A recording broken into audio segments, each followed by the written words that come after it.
California Pop, The Evolution of Mid-Century Subcultural Southern California by Dorian McDougall. Chapter 23, The American Riviera. Section title, The Endless Summer. In the fall of 1962, Bruce Brown began preparing to shoot his sixth surf film.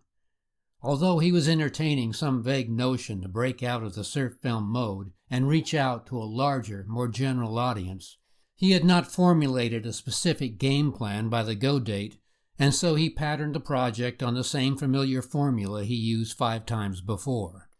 On paper, everything was business as usual except for the intended shooting location, West Africa. It wasn't until he visited the travel agency that the project developed into something completely out of the ordinary. Brown intended to purchase 3 round-trip tickets for himself and his 2 protagonists, Robert August and Mike Hinson, when his travel agent pointed out that he could save $50 if he just continued eastward, making a complete trip around the world.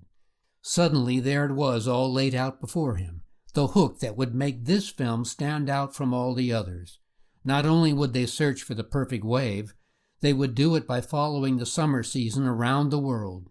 Brown walked out of the travel agency with a new flight plan, a new shooting plan, and an iconic new title for his next film, The Endless Summer.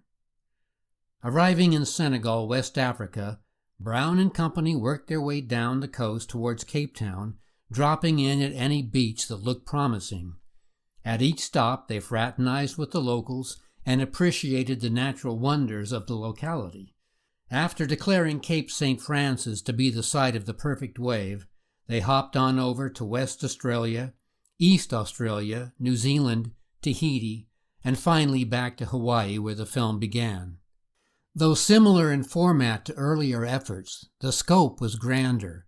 The camera work was more imaginative and self-assured.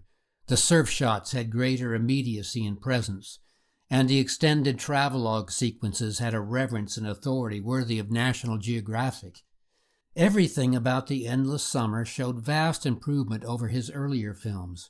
Even his trademark corny skits radiated a little Hollywood sheen. All in all, it was an amazing accomplishment for one man with a wind-up newsreel camera. Pulling out all the stops in hopes of attracting a national distributor, Brown pre-recorded his narration without sacrificing the folksy Southern California charm that helped to make his films best of breed. After viewing a rough cut, he knew he had something special, so he shelved the traditional pre-recorded jazz track and hired an unknown surf band from San Clemente to compose and record an original score. Taking into account all the hazard he faced shooting the film, few could have measured up to the risk he took with this decision. How easily things could have gone so very wrong, especially considering the slim direction Brown gave the band. Write me a sunset. That was it, write a sunset. And they did. The sand-old sentimental theme from The Endless Summer elegantly expressed all the bittersweet longing of a summer's evening as the sun sinks below the horizon and another matchless day in a life passes into memory. Brown took no less risk with the artwork when he hired an untested art student to design his publicity poster. But once again, the surf gods were smiling. John Van Hammersveld's silk-screened surfer silhouetted against a day-glow sunset was so simple yet so bold, and so thoroughly representative of its milieu, it was practically a Southern California cultural icon before the paint dried.